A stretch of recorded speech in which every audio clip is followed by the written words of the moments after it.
கண்ணியத்திற்குரிய சகோதர சகோதரிகளே, குர்ஆன் வசனங்கள் இறக்கப்பட்டதின் காரணம் என்ற தலைப்பின் கீழ் தொடர்ச்சியாக நாம் பார்த்து வருகிறோம். அதிலே இன்றைய தினம் நபிகள் நாயகம் ஸல்லல்லாஹு அலைஹி வஸல்லம் அவர்கள் அதிகமாக மனக்கவலைப்பட்ட ஒரு விஷயமாகவும், இது முஸ்லிம்களுக்கு மத்தியில் பெரும் அளவிற்கு படிப்பினையை பெற்று தந்த ஒரு சம்பவமாகவும், நபிகள் நாயகம் ஸல்லல்லாஹு அலைஹி வஸல்லம் அவர்களுடைய குடும்பத்தையும் பாதிக்கக்கூடிய அளவிற்கு அவர்கள் அனைவருமே பாதிப்பு அடைந்தார்கள் என்ற அளவிற்கு இந்த சம்பவம் இருக்கின்றது. இது என்ன சம்பவம் என்றால், நபிகள் நாயகம் ஸல்லல்லாஹு அலைஹி வஸல்லம் அவர்கள் எந்த ஒரு போருக்கு சென்றாலும் சரி, வெளியூருக்கு சென்றாலும் சரி, தங்களுடைய மனைவிகள்ல யாராவது ஒருத்தரை தேர்வு செய்து கூட்டிவிட்டு போவது வழக்கம். அது எவ்வாறு தேர்வு செய்வார்கள் என்றால், சீட்டு குலுக்கி போடுவார்கள். எல்லா மனைவிமார்களுடைய பெயரையும் போட்டு எந்த மனைவிமார்களுடைய பெயர் வருகிறதோ அந்த மனைவிமாரை அல்லாஹ்வுடைய தூதர் அவர்கள் கூப்பிட்டு போவது எப்பொழுதுமே வழக்கம். அந்த அடிப்படையில பனு முஸ்தலிக் என்ற ஒரு போர் நடைபெறுகிறது. அந்த போர் நடைபெறும் பொழுது அதற்கு போருக்கு செல்வதற்காக எந்த மனைவியை கூட்டிட்டு போகலாம் என்பதை சீட்டு குலுக்கி போடும் பொழுது ஆயிஷா ரலியல்லாஹு அன்ஹா அவர்கள் தேர்வு ஆகுகிறார்கள். அந்த ஹதீஸிய ஒரு நீளமான ஒரு ஹதீஸ்.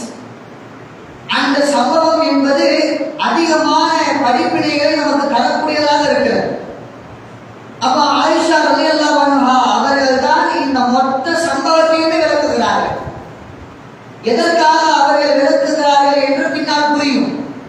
அந்த ஹதீஸை மொத்தமாக சொல்லக்கூடியதே ஆயிஷா ரலியல்லாஹு அன்ஹா அவர்கள் தான்.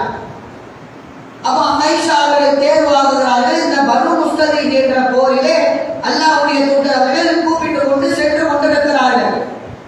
அங்கே சென்று போர் எல்லாம் முடிகிறது. அந்த போர் முடிந்த பிறகு அனைவரும் வீடு திரும்புகிறார்கள். வீடு திரும்புகின்ற அந்த நேரத்திலே இரவு நேரம் வந்துவிட்டது.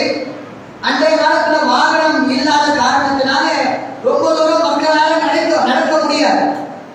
நடந்துதான் போயாக வேண்டும் என்ற ஒரு நிலைமை இருந்தாருங்க. சில இடங்கள் எல்லாம் ஓய்வெடுத்து செல்வார்கள். அப்படி ஓய்வெடுத்து செல்லக்கூடிய பட்சத்தில் ஒரு இடத்திலே ஓய்வெடுக்கிறார்கள். அந்த ஓய்வு எடுக்கும் பொழுது ஆயிஷா ரலியல்லாஹு அன்ஹா அவர்களுக்கு இயற்கை தேவை ஏற்படுகிறது. அதனால அந்த இயற்கை தேவையை முடிப்பதற்காக ஒரு ஒதுக்குப்புறமாக ஆயிஷா அவர்கள் செல்கிறார்கள்.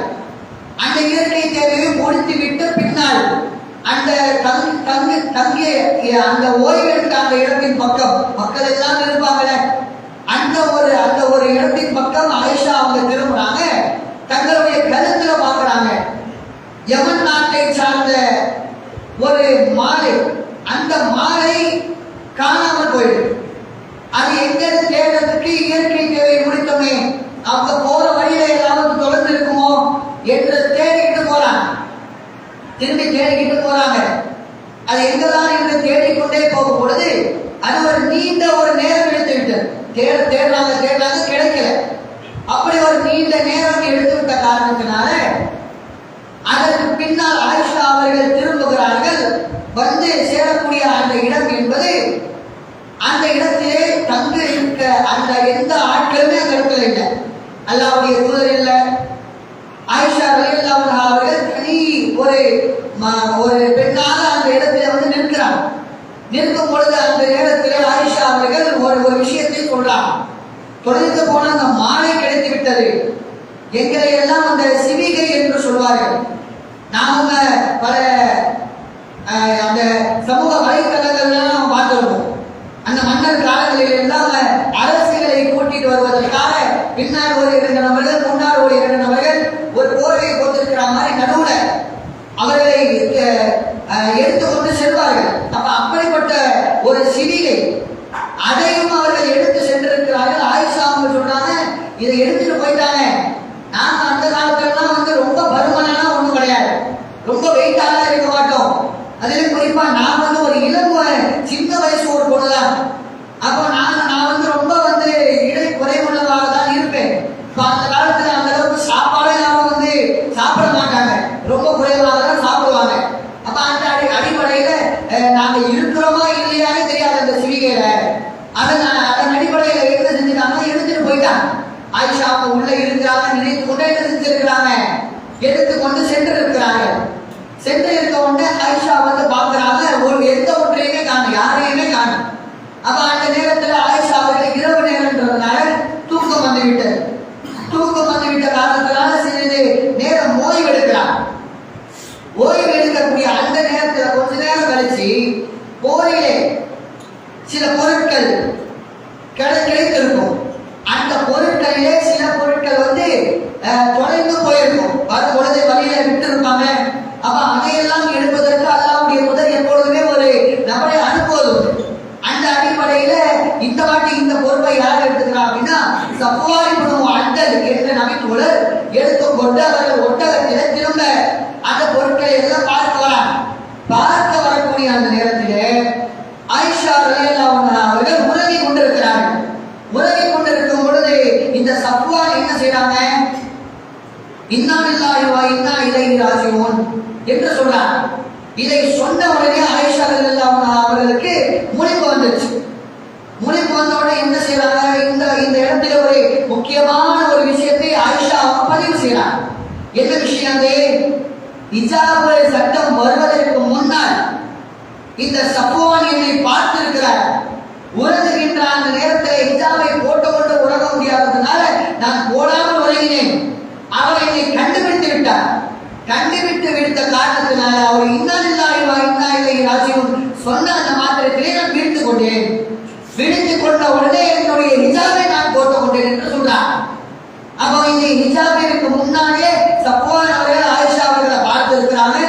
அதை வைத்து அடையாளம் கண்டிருக்கிறார்கள். அதற்கு பிறகு அந்த சட்டம் வந்துவிட்டதன் காரணத்தினால அது அவர்கள் முன்னாடி பார்த்தே இருந்தாலும் சரி, அல்லாஹ் சொல்லிவிட்டான் என்பதற்காக முகத்தை மறைக்கிறார்கள். இவ்வாறு மறைத்த உடனே என்னவாகுது, அந்த இடத்திலே ஆயிஷா அவர்கள் ஒரு மிக முக்கியமான ஒரு வாக்கியத்தை பதிவு செய்கிறார். என்ன வாக்கியம் அது, வல்லாஹி அல்லாஹ்வின் மீது சத்தியமாக மா தகல்லமா பி கலிமத்தி, நானும் சஃப்வானும் ஒரு வார்த்தை கூட பேசவே இல்லை. ஒரு வார்த்தை கூட பேசல. என்ன தொலைஞ்சுக்கிட்டீங்க இருக்கீங்களே, என்ன ஏதாவது விட்டுட்டு போயிட்டாங்களா என்று கூட அவரின் இடத்துல கேட்கல. நான் அவரிடத்துல எந்த ஒன்றையும் பேசவும் இல்லை. எதற்கு அல்லாஹ்வின் மீது சத்தியமிட்டு சொல்லுகிறார்கள் என்று பின்னால் புரியும். அவ இந்த மாதிரி ஒரு வார்த்தையை சொன்ன உடனே ஆயிஷா இன்னும் சொல்றாங்க, வலா சமயத்து மீனஹு கலிமத்து கைரு இஸ்திர்ஜா, அவர்கள் இன்னா லில்லாஹி வ இன்னா இலைஹி சொல்வதை தவிர்த்து வேற எந்த ஒன்றும் அவரும் சொல்லல, நானும் பேசல, அவரும் எந்த ஒரு வார்த்தையுமே சொல்லவில்லை. அல்லாஹ்வின் மீது சத்தியமாக இது நடந்தது என்று ஆயிஷா சொல்றாங்க. இப்படி சொன்ன உடனே என்ன நடக்குது, இவர்களை எப்படியாவது அல்லாஹ்வுடைய தூதரிடத்தில் சேர்க்கணும், அல்லாஹ்வுடைய தூதரின் மனைவி. அப்ப அதனால என்ன செய்யறாங்க, கொண்டு வந்த ஒட்டகத்தினுடைய கால்களில் அடித்து அந்த ஒட்டகத்தை உட்கார வைத்த உடனே ஆயிஷா புரிஞ்சுக்கிட்டான். அதுக்கு கூட பேசல, நீங்க ஒட்டகத்தில் ஏறுங்க, நான் கொண்டு போய் விடுகிறேன் என்று கூட சொல்லவில்லை. அவ்வாறு அவர்கள் புரிந்து கொண்டு அந்த ஒட்டகத்தில் ஏறுறாங்க. ஏறி அவர்கள் அந்த மக்களிடத்திலே அல்லாஹ்வுடைய தூதர் இருக்கின்ற அந்த இடத்திலே அவர்கள் அடைகிறார்கள். அடைந்த உடனேயே அல்லாஹ்வுடைய தூதர் அவர்கள் சிறிது காலம் செல்லுகிறார். அல்லாஹ்வுடைய தூதர் அவர்கள் ஆயிஷா ரலியல்லாஹு அன்ஹா அவர்களிடத்திலே பழகின பழக்கத்திலே ஆயிஷா ரலியல்லாஹு அன்ஹா சில வித்தியாசமா பார்க்கிறார். அவங்க ஊர் திரும்பின உடனே அவர்கள் நோய்வாய்ப்பட்டார்கள். அவர்கள் ஏதோ ஒரு உடம்பிலே சரியில்லை. அப்பொழுது அல்லாஹ்வுடைய தூதர் அவர்கள் ஆயிஷா அவங்களே சொல்றாங்க, கவலைப்பட்டு சொல்றாங்க, அல்லாஹ்வுடைய தூதர் நான் நோய்வாய்ப்பட்டிருந்தா அல்லாஹ்வுடைய தூதர் என்னை எப்படி பார்த்துக் கொள்வார் என்று எனக்கு முன்பு தெரியும். ஆனால் நான் இந்த வாட்டி நோயுற்ற போது அல்லாஹ்வுடைய தூதர் அவ்வாறு என்னை பார்த்துக் கொள்ளவில்லை. என்ன செய்வாங்க, பின்ன வருவார்கள், சலாம் சொல்லுவார்கள். எப்படி இருக்குன்னு கேட்பாங்க, போயிடுவாங்க. அதே போன்று இன்னொரு நாள் வருவாங்க, அதே போன்று சலாம் சொல்வார்கள், எவ்வாறு இருக்கிறாய் என்று கேட்பார்கள், சென்று விடுவார்கள். வேற எந்த ஒன்றையுமே அல்லாஹ்வுடைய தூதர் பேசியதே கிடையாது ஆயிஷா அவர்களிடத்தில். இது ஆயிஷாவுக்கு சந்தேகத்தை ஏற்படுது. எதுக்கு அல்லாஹ்வுடைய தூதர் நம்ம இடத்துல பேசாம இருக்கிறாங்க, நம்மளை ஒழுங்காக பார்த்து கொள்ளாமல் இருக்கிறார்கள், நாம் ஏதாவது தவறு செய்து விட்டோமா? அன்றைய காலத்து சஹாபாக்கள் ஆண்களாக இருந்தாலும் பெண்களாக இருந்தாலும் நபியினுடைய மனைவியாக இருந்தாலும் அல்லாஹ்வுடைய தூதரிடத்திலே ஏதாவது ஒரு வித்தியாசத்தை கண்டால் நாம் ஏதோ தவறு செய்து விட்டோம் என்ற அந்த கவலையிலே மூழ்கி கிடப்பார்கள். அதே போன்று ஆயிஷா அவர்கள் இன்னும் நெருக்கமானவர்கள். அப்ப சிந்திக்கிறாங்க, எதுக்காக இப்படி பண்றாங்க அல்லாஹ்வுடைய தூதர், எதுக்காக இப்படி செய்யறாங்க என்ற அந்த சிந்தனையோடு வெளிமக்களை சந்திக்கிறார்கள். என்னதான் நடந்தது என்று கேட்போம் என்று வெளியே வராங்க. சில மக்களிடத்தில் கேட்டு தெரிந்து கொள்கிறார்கள். அப்பொழுதுதான் தெரிகிறது, அந்த சஃப்வான் இப்னு முஅத்தல் என்பவரையும் ஆயிஷா அவர்களையும் அந்த இடத்திலே அவர்கள் தனியாக இருந்தாங்க, தனியாக பயணம் செய்து கொண்டிருந்தாங்க, அவர்கள் தவறாக நடந்திருக்க கூடும் என்ற அவதூறு பரவுகிறது. இப்படி அவதூறு பரவிக்கிட்டு இருக்கிறாங்க. இது ஆயிஷா அவர்களுடைய காதுக்கு வருகிறது. ஆயிஷா ரலியல்லாஹு அன்ஹா அவர்கள் என்ன செய்கிறார்கள் தெரியுமா? இதுதான் சம்பவமா? இதுதான் அல்லாஹ்வுடைய தூதர் இடத்துல பேசாமல் இருக்க காரணமா? இதுதான் அல்லாஹ்வுடைய தூதர் என்னை பார்க்காமல் இருப்பதற்கு காரணமா? அந்த இடத்திலே சொன்னாங்க, அல்லாஹ்வின் மீது சத்தியமாக ஒரு வார்த்தை கூட பேசியது கிடையாது. ஆனா இங்க வந்தா என்ன ஆகுது? ஊர் ஃபுல்லா இப்படி பேசி நடக்குது. இவ்வாறு நடந்த உடனே ஆயிஷா அவர்கள் கவலைக்கு உள்ளாகுகிறார்கள்.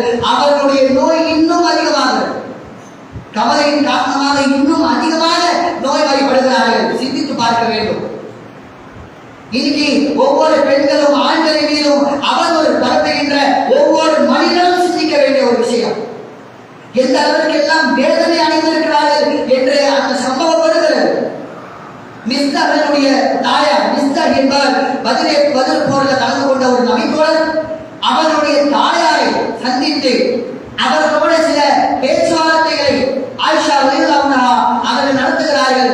அந்த நேரத்திலே அந்த மிஸ்தஹனுடைய தாயார் சொல்கிறார்கள், மிஸ்தஹ் நாசமானது.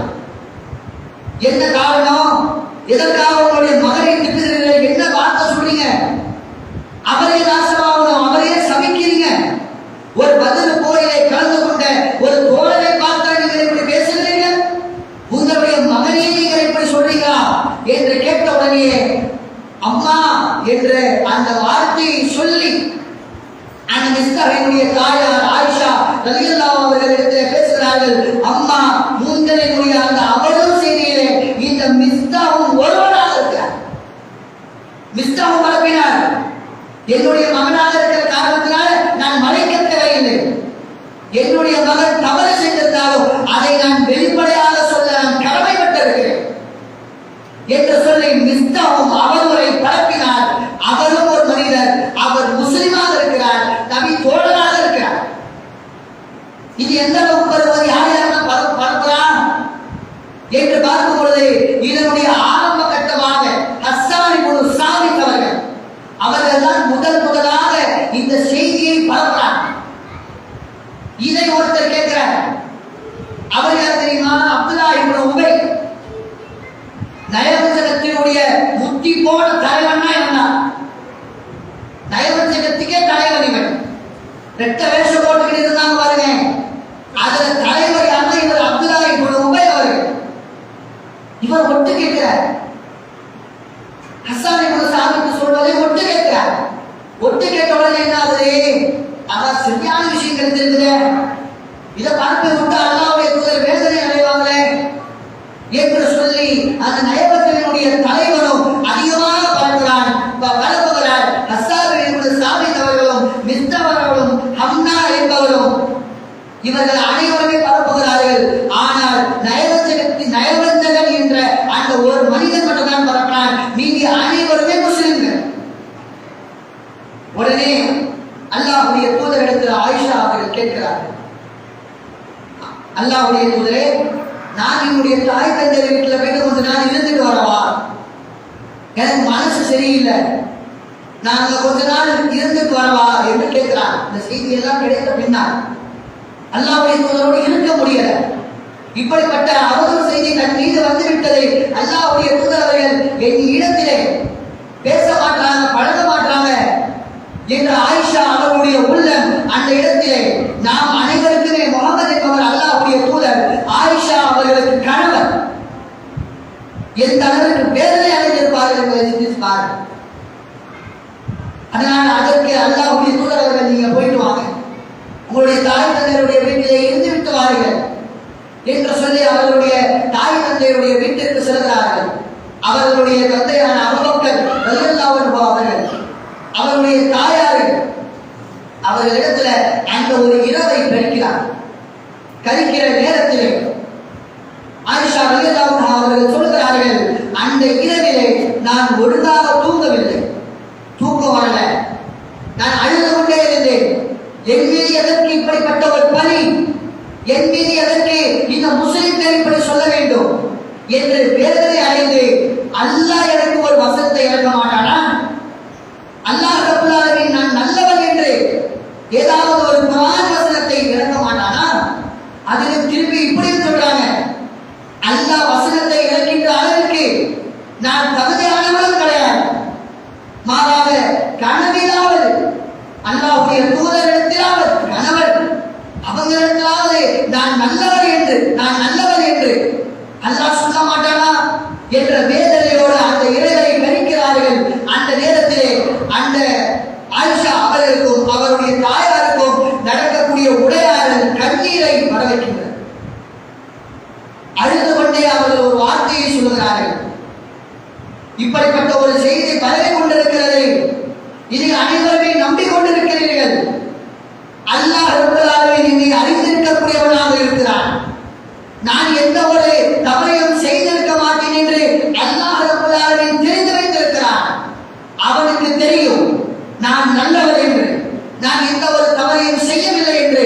மாறாக என்னுடைய தாய் தந்தையராக இருக்கக்கூடிய நீங்களே அந்த செய்தியின் காரணத்தினால நம்பிக்கை கொண்டு என்னிடத்திலே வளராமல் இருக்கிறீர்களே என்ற கண்ணீர் மடுக அந்த இரவை கழிக்கிறார்கள். ஆயிஷா ரலியல்லாஹு அன்ஹா அவர்கள் எவ்வளவு ஒரு வேதனையை எந்த அளவுக்கு அவருடைய மனதை தாக்கியிருக்கும் என்பதை சிந்திச்சு பாருங்கள். அவ்வாறு அவருடைய வீட்டிலே சில காலங்கள் கழிந்து அப்பொழுது அல்லாஹ்வுடைய தூதருக்கு வஹி இறங்குகிறது. வஹி இறங்குகின்ற அந்த நேரத்தில் அதற்கு முன்னால் எல்லாம் பார்த்தால் ஆயிஷா அவர்கள் எதிர்பார்த்திருந்த அந்த காலங்களிலே வஹி வரலை, எந்த ஒரு வஹி வரல, வஹி சிறிது காலம் நின்று விட்டது. அதனால்தான் ஆயிஷாவுடைய இயக்கம் அதிகமான அளவுக்கான அப்போ அந்த இடத்துல வஹி இறங்குகிறது. அது ஒரு குளிர்காலம் தான். அந்த நேரத்திலே அல்லாஹ்வுடைய தூதரினுடைய வேர்வைகள் முத்துக்களாக சொட்டுகிறதை நான் பார்த்தேன். ஆயிஷா அவர்கள் சொல்றாங்க, அல்லாஹ் வஹியை அறிவித்துக் கொண்டிருக்கிறான். என்னதான் குளிர்காலமானதால் வஹி இறங்கும் பொழுது அல்லாஹ்வுடைய தூதருக்கு வேர்வை கொட்டும். அதை வைத்து அவர்கள் கண்டுபிடிக்கிறார்கள், வஹி இறங்குகிறது, இதை என்னை சார்ந்து இருக்கக்கூடாதா, இதை என்னை சார்ந்து அல்லாஹ் அனுப்பியிருக்க மாட்டானா என்று கேட்டுவிட்ட அந்த மாத்திரத்திலேயே அல்லாஹ்வுடைய தூதர் அவர்கள் அந்த செய்தியை வாங்கிக் கொண்ட பின்னர் சிரித்தபடியே ஆயிஷா அவர்கள் சொன்னாங்க, ஆயிஷாவே நீ நல்லவள் என்று அல்லாஹ் ரப்பல் ஆலமீன் முடிவு செய்து விட்டார். 24வது அத்தியாயத்திலே 11ஆம் வசனத்திலிருந்து 20ஆம் வசனம் வரைக்கும் எடுத்து படித்து பாருங்கள். இந்த சம்பவத்தை பற்றிதான் அந்த 10 வசனங்கள். அதில் அல்லாஹ் என்னென்ன சொல்றான், முதலாவதாகவே அடிக்கிறான். அந்த 11வது வசனத்திலே அல்லாஹ் ரப்பல் ஆலமீன் சொல்றான், இன்னல்லதீன ஜாவு பில் உஃபதி உஸ்பத்தும் மின்கும், அவதூறு பரப்பினீர்களே அவர்கள் யார் தெரியுமா, உங்களில் ஒரு படையினர் தான், முஸ்லிம்கள் ஒருத்தர் தான் இந்த அவதூறை பரப்பினீர்கள். மாறாக நீங்க என்ன செய்திருக்க வேண்டும் அதையும் அல்லாஹ் சொல்கிறான்.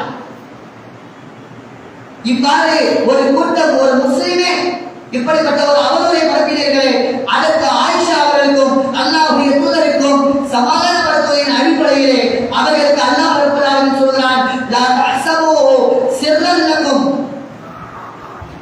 இதற்காக நீங்கள் கவலை கொள்ளாதீர்கள். மாறாக பல் ஹுவ கைருல் லக்கும், மாறாக இது உங்களுக்கு நல்லதுதான். அவதூறு பரப்பிவிட்டு அவர்கள் இருப்பார்கள், ஆனால் அந்த அவதூறு பரப்புவதை காரணத்தினால அவர்கள் தீமையை அடைவார்கள். நீங்கள் வெறுமனே நன்மைகளை தான் அடைய போகிறீர்கள். கவலைப்படாதீங்க. இதை ஒரு கஷ்டமாக எடுத்துக் கொள்ளாதீர்கள், இது உங்களுக்கு நல்லதாக எடுத்துக் கொள்ளுங்கள். லிகுல்லி இம்ரின் மின்ஹும் மக்தஸப மினல் இஸ்ம், யாரெல்லாம் இந்த பாவத்தை செய்தார்களோ அவர்களுக்கு எல்லாம் அல்லாஹ் ரப்பல் ஆலமீன் கண்டிப்பாக வேதனை தருவார். இந்த பாவத்தை சுமப்பவர்களுக்கு கண்டிப்பாக அல்லாஹ் வேதனை கொடுப்பான். அதனால கவலைப்படாதீங்க, இது உங்களுக்கு நல்லதுதான். வல்லதி தவல்லா கிப்ரு மின்ஹும் லஹு அஸாபுன் அலீம், இப்படிப்பட்ட இவ்வளவு பெரிய ஒரு விஷயத்தை நீங்கள் பரப்பினீர்களே, அது சாதாரணமாக உங்களுக்கு தெரியலாம், ஆனால் அது மிகப்பெரிய ஒரு விஷயம். யார் மீது அவர்கள் சொல்லி இருக்கிறீங்க? அல்லாஹ்வுடைய தூதரான அவருடைய மனைவியான ஆயிஷா ரலியல்லாஹு அன்ஹா அவர்கள் மீது, ஒரு முஃமினான பெண்ணின் மீது, அப்படிப்பட்ட அந்த பெண்ணின் மீது அவதூறு சொன்னீங்களே, நீங்கள் கண்டிப்பாக வேதனை அனுபவிப்பீர்கள் என்று அல்லாஹ் சொல்கிறார். அதை தொடர்ந்து அடுத்த வசனத்திலே ஃபலௌலா இந்த சமீபத்துவோ அன்னல் முஃமினீன, இந்த அவதூறு செய்தி இதை சொன்னவர்கள் ஒரு பக்கம் இருக்கிறார், ஆனால் கேட்டு நம்பியவர்கள் ஒரு பக்கம். சொன்னவர்களே நிந்திக்கிறார், இதை நம்பியவர்களே நான் கண்டிக்கிறார். நீங்கள் கேட்டவர்களே என்ன செஞ்சிருக்கிறோம்? முஃமின்களே, நம்பிக்கை கொண்டவர்களே, இதை கேட்டவுடனே நீங்கள் முஃமினான ஆண்களும் சரி முஃமினான பெண்களும் சரி பி அல்சினத்திஹிம் கைரன், இது இப்படி நடந்திருக்காதுப்பா, இது அவதூறு என்று உங்களுடைய நாவினால் நீங்கள் சொல்லியிருக்க வேண்டாமா? என்ன செய்து கொண்டு நம்பிக்கிட்டு இருந்தீங்களே? ஆயிஷா ரலியல்லாஹு அன்ஹா அவர்கள் அப்படிப்பட்டவர்கள் இல்லை, அப்படிப்பட்ட ஒரு சம்பவம் என்பது அவதூறு என்று முஃமின்களில் உள்ள ஆண்களும் பெண்களும் நினைத்திருக்க வேண்டாமா? நீங்களும் சேர்ந்து நம்பிக்கிட்டு இருந்தீங்க. அதை பரப்பியவரும் முஸ்லிம்கள், அதை நம்பியவரும் முஸ்லிம்கள். அதனால் தான் அல்லாஹ் இப்படிப்பட்ட ஒரு கண்டனத்தை அல்லாஹ் குர்ஆனிலே சொல்கிறான். அதனை தொடர்ந்து ஃபலௌலா ஜாஅ அலைஹி பில் அர்பஅத்தி ஷுஹதா, அல்லாஹ்வுடைய சட்டம் தெரியாது, அவர்கள் ஒரு அவதூறை சொன்னால் 4 சாட்சிகளை எடுத்து வரணும் தெரியாது. அதை சட்டமாக்கி இருக்கிறேன். ஒரு பெண்ணின் மீதோ ஒரு ஆணின் மீதோ அந்த அவதூறை பரப்பினீர்கள் என்றால் அந்த அவதூறுக்கு 4 சாட்சிகளை கொண்டு வர வேண்டும் என்று நீங்கள் கேட்கிற அவதூறு சொன்னவுடனே நம்பிட்டீங்க. அந்த மாதிரி ஒரு விஷயம் வந்தவுடனே நம்பிவிட்டீர்கள். சாட்சிகளை கேட்க வேண்டாமா?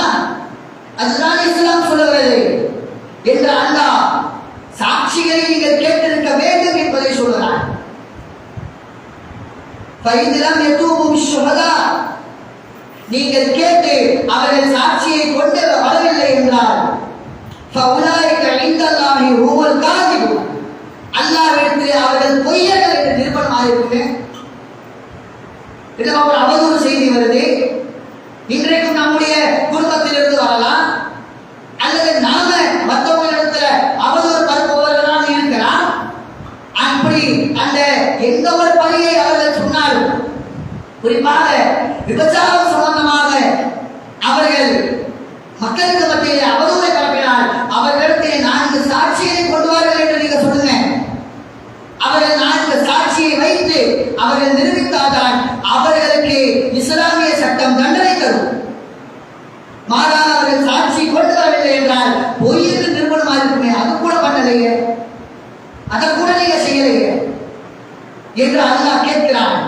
அதனை தொடர்ந்து இத்தல்லத்துமில் இஸ்லாமிக்கும் வத்தகுதுலூன பி அஃப்வாஹிஹிம் மா லைஸ லக்கும் பிஹி இல்ம், உங்களுக்கு அறிவில்லாத ஒன்றை உங்களுடைய நாவுகளால் பரப்பியதை நீங்கள் எண்ணி பாருங்கள், யோசிச்சு பாருங்க. இப்பதான் யோசிங்க, எப்படிப்பட்ட ஒரு அவதூறை பரப்பியிருக்கிறீர்கள் என்று சிந்தித்து பாருங்கள் என்று சொல்லிவிட்டு அதற்கு பிறகு நீங்கள் அதை திருப்பியும் அல்லாஹ் சொல்றான். உங்களுடைய நாவால் பரப்பினதை நீங்கள் மிக லேசாக நினைக்கிறீங்க. நாவிலிருந்து நம்ம என்ன வேணாலும் பேசிடலாம்.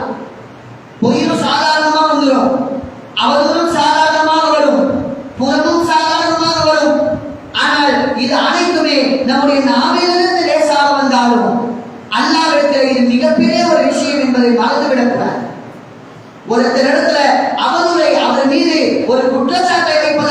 சொன்னால் தகுந்த ஆதாரங்களை வைத்துக் கொள்ள வேண்டும். தகுந்த ஆதாரங்களை வைத்து இவர் விபச்சாரம் செய்தால், இவர் திருடினார் என்று அந்த சாட்சிகளை வைத்து நீங்கள் நிறுவனம் செய்யுங்கள். சாட்சிகளை கொண்டு வாருங்கள். அதுதான் இஸ்லாம் சொல்லுகிறது. சாட்சி இல்லை என்றால் எந்த ஒரு தப்பும் நிரூபிக்கப்படாது.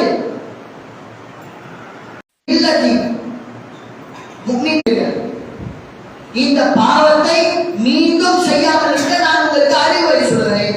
அல்லாஹ் சொல்றான், மீண்டும் இந்த தப்பை செய்யாதீங்க. இப்படிப்பட்ட ஒரு தப்பை ஏற்கனவே நீங்கள் செய்து விட்டீர்கள். இது எத்தனை பேருக்கு மனக்கவலை ஏற்படுத்தியது என்று உங்களுக்கு தெரியும். இன்னொரு தடவை இதனை செய்யாதீர்கள். ஒரு அறிவுரையாக நான் சொல்கிறேன் என்று அல்லாஹ் சொல்றான். இன்னல்லதீன யுஹிப்பூன அன் தத்தபிஉல் ஃபாஹிஷத, யாரெல்லாம் வெட்கக்கேடான காரியங்களை விரும்புவார்களோ, எப்படிப்பட்ட வெட்கக்கேடான காரியம்? பில்லதீன ஆமனூ லஹும் அஸாபுன் அலீம், நம்பிக்கை கொண்ட மக்களே, நீங்கள் வெட்கக்கேடான ஒரு விஷயத்தை செய்தாலோ பரப்பினாலோ அது உங்களுக்கு பிடித்ததாக தான் இருக்கும். ஆனால் அல்லாஹ்விடத்திலே அது தண்டனை வாங்கக்கூடிய ஒரு விஷயமாக இருக்கிறது. அதனால் இதை விட்டு நீங்கள் விலகிக் கொள்ளுங்கள். இனிமேல் செய்யாதீர்கள், இனிமேல் இப்படிப்பட்ட ஒரு செயலை செய்யாதீர்கள் என்று அல்லாஹ் சொல்றான். அப்ப இது நமக்கு என்ன படிப்பினை தருகிறது? இன்றைக்கு எத்தனையோ நபர்கள் யார் யாரும் மீது அவர்களை சொல்லிக் கொண்டுதான் இருக்கிறார்கள். சாட்சிகள் இல்லாமல், எந்த ஒரு சாட்சியையும் வைக்காமல் அவர் விபச்சாரம் செய்தார், இவர் விபச்சாரம் செய்தார் என்று சர்வசாதாரணமாக அவர்களை பரப்பிவிட்டு இன்றைக்கு செல்லக்கூடியவர்களே, உங்களுக்கு எல்லாம் மிகப்பெரிய ஒரு படிப்பினை. அல்லாஹ் நம்மை விட்டும் இதை காப்பாற்ற வேண்டும். நாம் யாருமே அவர்களை சொல்லிவிடக் கூடாது. அல்லாஹ்வுடைய தூதர் ஒரு இடத்தில் ஒரு வாசகத்தை சொல்கிறார்கள். அதிலிருந்து அல்லாஹ்வுடைய தூதர் எந்த அளவிற்கு மனக்கவலை அடைந்தார்கள் என்று நாம் புரிந்து கொள்ளலாம். சஹாபாக்களை கூட்டி மிம்பரிலே நின்று அல்லாஹ்வுடைய தூதர் அவர்கள் பயான் பேசுகிறார். மக்களே, இந்த அவதூறை பரப்பிய மிகப்பெரிய ஒரு தலைவர் யார்? அவன் தான் பரப்பினான். நாம் முன்னாலே சொன்னோம், அப்துல்லா இப்னு உபை. அவனை எப்படியாவது என்னிடத்திலே கொண்டு வாருங்கள். ஏன் தெரியுமா? என்னை அந்த அளவிற்கு அவன் மன கவலைக்கு உள்ளாக்கி விட்டான். சிந்தித்து பாருங்கள். ஒரு கணவன் ஒரு மனைவி மீது இப்படிப்பட்ட ஒரு குற்றச்சாட்டு வந்திருக்கிறார். அவர் உண்மையோ பொய்யோ அது இரண்டாவது. அவருடைய மனம் எவ்வளவு கவலைகள். அதுவும் அல்லாஹ்வுடைய தூதருக்கு இது உண்மையா இல்லையானே தெரிகிறது. அதற்கு பிறகுதான் தெரிகிறது உண்மையா இல்லையா என்று தெரிந்த அந்த காலகட்டத்தை யோசிச்சு பாருங்க. இது உண்மையா பொய்யா என்று தெரியாத அந்த காலகட்டத்தில் எந்த அளவிற்கு அல்லாஹ்வுடைய தூதரும் ஆயிஷா ரலியல்லாஹு அன்ஹா அவர்களும் வேதனைப்பட்டிருப்பார்கள். வேதனைப்பட்டுதான் அல்லாஹ்வுடைய தூதர் ஒழுங்காக ஆயிஷா அவர்களிடம் பேசல. உண்மையா இருக்குமோ பொய்யா இருக்குமோ என்ற அந்த சிந்தனையிலேயே மனக்கவலையை அல்லாஹ்வுடைய தூதர் அவர்கள் அடைந்தார்கள். இப்படிதான் அவதூறு பரப்பிய, அவதூறால் பாதிக்கப்பட்ட எல்லோரும் அடைவார்கள். எல்லோருக்கும் கஷ்டம் இருக்கும், எல்லாருக்கும் மனக்கவலைகள் இருக்கும். அதனால் இப்படிப்பட்ட ஒரு விஷயத்தை நாம் செய்யக்கூடாது. இதிலிருந்து நாம் படிப்பினை பெற்றுக் கொள்ள வேண்டும். அதற்கு அடுத்து அதை தொடர்ந்து ஆயிஷா அவங்க சொல்றாங்க, சந்தோஷம் அடைந்து அல்லாஹ்வுடைய தூதரிடத்துல அவர்கள் அதற்கு பிறகு ஒன்றாக இருந்தார்கள். இதற்கு மத்தியில சில சம்பவங்கள் நடந்தது. அதுவும் நமக்கு படிப்பினை. சம்பவம் முடிஞ்சிருச்ச என்று விட்டு போகாமல் ஒரு முக்கியமான ஒரு விஷயத்தை அல்லாஹ் ரப்பல் ஆலமீன் அதையும் கண்டித்து வசனத்தை இறக்கிறார். அபூபக்கர் ரலியல்லாஹு அன்ஹு அவர்கள், நாம் முன்னாலே சொன்னோம், மிஸ்தஹ் என்ற அந்த நபித்தோழர் அவங்க அவர்களை பரப்பினார்கள் என்று சொன்னோம். அந்த மிஸ்தஹ் ரலியல்லாஹு அன்ஹு அவர்கள் அபூபக்கர் அவர்களுடைய உறவினர்களையே அவங்க பரப்புகிறார்கள். உறவாக இருந்து கொண்டே தன்னுடைய உறவில இருக்கக்கூடிய ஒரு பெண் என்று கூட உணராமல் அவர்களை பரப்பி இருக்கிறாங்க. அந்த கட்டத்திலே அபூபக்கர் ரலியல்லாஹு அன்ஹு அவர்கள் சொல்லுகிறார்கள் ஒரு வார்த்தை. அபூபக்கர் அவர்கள் இந்த மிஸ்தருக்கு இதற்கு முன்னால் எத்தனையோ விதமான உதவிகளை செய்திருக்கிறார். பொருளாதாரத்தின் வாயிலாக, உணவுகளின் வாயிலாக எத்தனையோ விதமான உதவிகளை செஞ்சிருக்கிறார். அப்பொழுது அந்த இடத்திலே தன்னுடைய மகன் மீது அவதூற பரப்பிட்டாங்களே, என்னுடைய சொந்தக்காரனா இருந்து பண்ற வேலையா? அதுவும் என்னுடைய மகன் மீது எந்த ஒரு தகப்பனுக்கும் வேதனை இல்லாமல் இருக்காது. அப்படிப்பட்ட அந்த வேதனையிலே அல்லாஹ்வின் மீது சத்தியமாக இனிமேல் இந்த மிஸ்டருக்கு நான் ஒன்றையும் கொடுக்க மாட்டேன். கோபத்தில் சொல்றாங்க, அல்லாஹ்வின் மீது சத்தியம் விட்டு சொல்றாங்க, நான் இனிமேல் எதுவும் கொடுக்க மாட்டேன். இவர் என் பொண்ணு மேல அவரும் சொல்லியிருக்கிறாரே, இந்த காலத்துல இருந்தா போயிட்டு அடிச்சிருக்கும். என் பொண்ணு மேல யாரா சொல்ற என்ற வேதனையிலே அவனை திட்டி அடித்திருப்போம். ஆனால் அபூபக்கர் அவர்கள் அல்லாஹ்வின் மீது சத்தியமாக நான் இனிமேல் அவர்கள் எதுவும் கொடுக்க போறதா இல்லை என்று சொல்றார். சொன்ன உடனே அல்லாஹ் நம்முடைய திருமறைக்கு அவனுடைய வசனத்தை இறக்குகிறார். என்ன வசனம் அது? வலா யக்தரி உலில் ஃபضل மின்கும், உங்களிலே பணக்காரர்களாக இருப்பீர்கள், வஸ்தஅதி அதிக பொருளாதார வசதி படைத்தவர்களாக இருப்பீர்கள், அத்தகைய நீங்கள் ஐ யுது உலல் குர்பா வல் மசாகீன வல் முஹாஜிரீன ஃபீ சபீலில்லாஹ், அல்லாஹ்வுடைய பாதையிலே ஏழைகளுக்கும் உறவினர்களுக்கும் அல்லாஹ்வின் மீது சத்தியம் செய்து நான் எதையுமே செய்ய மாட்டேன் என்று சொல்லாது. அல்லாஹ் தான் அதுவும் எந்த வசனத்தில் வருது? இந்த அவதூறு செய்தி எந்த வசனத்திலே வந்ததோ அதனை தொடர்ந்து அதற்கு பிறகு ஒரு 22வது வசனத்தில் 20 வசனம் வரைக்கும் அவதூறை பற்றி அல்லாஹ் சொல்றான். அதற்கு பிறகு 22வது வசனத்திலேயே அல்லாஹ் அபூபக்கர் ரலியல்லாஹு அன்ஹு அவர்களை கண்டித்து இந்த வசனத்தை இறக்குறான். அப்படி சொல்லாதீங்க, அவதூறை பற்றி இருக்கட்டும், தவறே செய்திருக்கட்டும், உங்களுடைய உறவினர்களுக்கு பணக்காரர்களாக இருக்கக்கூடிய நீங்கள் உதவி செய்ய மாட்டேன் என்று சத்தியம் செய்யாதீர்கள், மாறாக மன்னித்து விடுங்க. அல்லாஹ் எப்படிப்பட்ட ஒரு சமுதாயத்தை அன்றைக்கு உருவாக்கி இருக்கிறான் பாருங்க. தன் மகனின் மீது அவதூறே இருந்தாலும் அல்லாஹ் சொல்கிறான் மன்னித்து விடுங்கள். நீங்கள் கண்ணியத்தை மேற்கொள்ளுங்கள், அவரிடத்துல மன்னிச்சு அலட்சியம் செய்யுங்க என்று சொல்லிவிட்டு அல்லாஹ் ஒரு வார்த்தை மிக தெளிவாக கொடுக்கிறான். இன்றைக்கு நம்முடைய குடும்பத்தாரிடத்துல, நம்முடைய நண்பர்களிடத்துல, நாம் சக தோழர்களிடத்தில் பழகின்ற அந்த பழக்கத்திலே நாம் விரிசலை விட்டு பேசாமல், அவர்களோடு சண்டையிட்டு பிரிந்து பேசாமல் இருக்கிறோமே, அவர்கள் ஒரு தவறு செய்து விட்டார்கள் என்று இன்றைய அளவும் மன்னிக்காமல் இருக்கிறோமே, அவர்களுக்கெல்லாம் அல்லாஹ் சொல்கிறான், அல்லாஹ் துஹிப்பூன அய்யக்ஃபிரல்லாஹு லக்கும், அல்லாஹ் உங்களை மன்னிக்க வேண்டும் என்று நீங்க விரும்ப மாட்டீங்க. நீங்களும் பாவம் செய்தீங்க தானே, உங்களுடைய பாவங்கள் மன்னிக்கப்பட வேண்டும் என்பதை நீங்கள் விரும்புவீர்கள். அதே மாதிரி அவர்கள் விரும்பார்கள், அவர்கள் தவறுகள் செய்திருக்கிறார்கள், மாறாக அவர்கள் மன்னித்து விடுங்கள். இதுவும் நமக்கு ஒரு அழகிய ஒரு படிப்பினை. இன்றைக்கு உலகிலே எத்தனை விதமான விரிசல்கள் சண்டையின் காரணமாக நான் இடத்துல பேச மாட்டேன், அவன் சாதாரணமான ஒரு விஷயத்தை அப்படின்னா எனக்கு எவ்வளவு பெரிய ஒரு மோசடியை செஞ்சுட்டான், எனக்கு எவ்வளவு பெரிய ஒரு தவறை இழுத்து விட்டான். இன்றைய காலம் உலகிலே விரிசல் விட்டு கிடக்கிறோமே, நாம் அனைவரும் சிந்திக்க வேண்டும். நாம் அவர்களை மன்னித்தால் அல்லாஹ் நம்மை மன்னிக்கக்கூடியவனாக இருக்கிறான். அதனால உலகை பேணக்கூடியவர்களாக, மற்ற மக்களை மன்னிக்கக்கூடியவர்களாக நாம் இருக்க வேண்டும். அதே போன்று இறுதியாக ஆயிஷா ரலியல்லாஹு அன்ஹா ஒரு சம்பவத்தை சொன்னார். ஸைனப் ரலியல்லாஹு அன்ஹா அவர்கள், ஆயிஷா அவர்களுக்கும் ஸைனப் அவர்களுக்கும் எந்த அளவுக்கு போட்டி இருக்கு தெரியுமா? அழகிலேயும் சரி, அவர்கள் அல்லாஹ்வுடைய தூதரிடத்திலே பழகுகின்ற அந்த விதத்திலும் சரி, ஆயிஷா அவர்கள் ஸைனப்புக்கு போட்டியா இருப்பார், ஸைனப் அவர்கள் ஆயிஷாவுக்கு போட்டியா இருப்பார். இப்படி இருந்தும் கூட அல்லாஹ்வுடைய தூதர் ஸைனப் ரலியல்லாஹு அன்ஹா அவர்களிடத்திலே அந்த அவதூறு சம்பவத்தை பற்றி கேட்கிறார். ஸைனபே, இதெல்லாம் வசனங்கள் எல்லாம் அருளப்படுவதற்கு முன்னால் ஸைனபே, ஆயிஷா விஷயத்திலே நீ என்ன நினைக்கிற என்று கேட்கிறார்.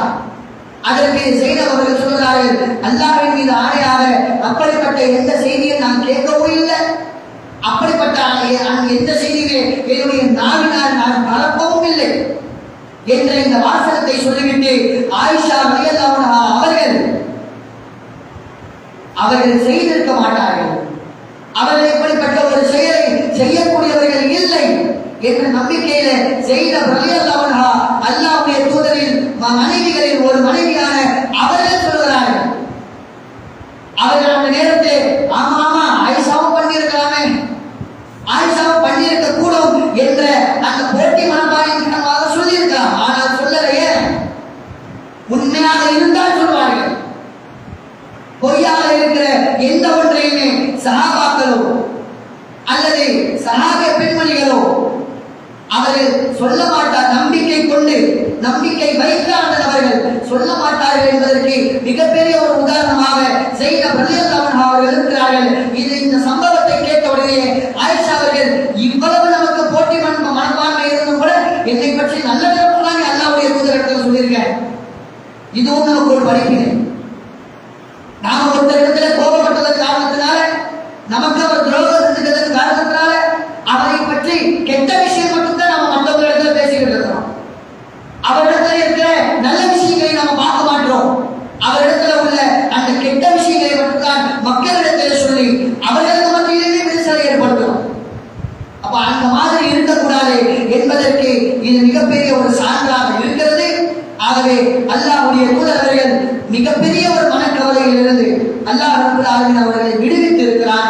ஆகவே இந்த உலகத்தில் இருக்கிற எந்த ஒரு மனிதரும் இன்னொரு மனிதர் மீது அவதூறு சொல்லாமல், புறம் பேசாமல், அவர்கள் மீது பொய்யை இட்டு கட்டாமல், எந்த ஒன்றை சொல்வதாக இருந்தாலுமே ஆதாரத்தோடு நிரூபிக்கக்கூடியவர்களாக இருக்க வேண்டும்.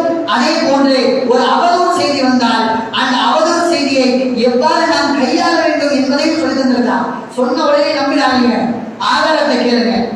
ஆதாரத்தை கேட்டு அந்த ஆதாரம் இருந்தால் அவர் தவறானவர் என்ற அந்த முடிவை செய்யுங்கள் என்று இஸ்லாம் நமக்கு ஒரு அழகிய ஒரு படிப்பினை இந்த வரலாற்று மூலமாக சொல்லித் தருகிறது. ஆகவே இதை நாம் பின்பற்றி அல்லாஹ் ரப்பல் ஆலமீன் நமக்கு சொர்க்கத்திலே வெற்றியை தருவானாக என்ற பிரார்த்தனையோடு என்னுடைய உரையை நிறைவு செய்கிறேன். அல்ஹம்துலில்லாஹி ரப்பில் ஆலமீன். அஸ்ஸலாமு அலைக்கும் வரஹ்மத்துல்லாஹி வபரகாத்துஹு.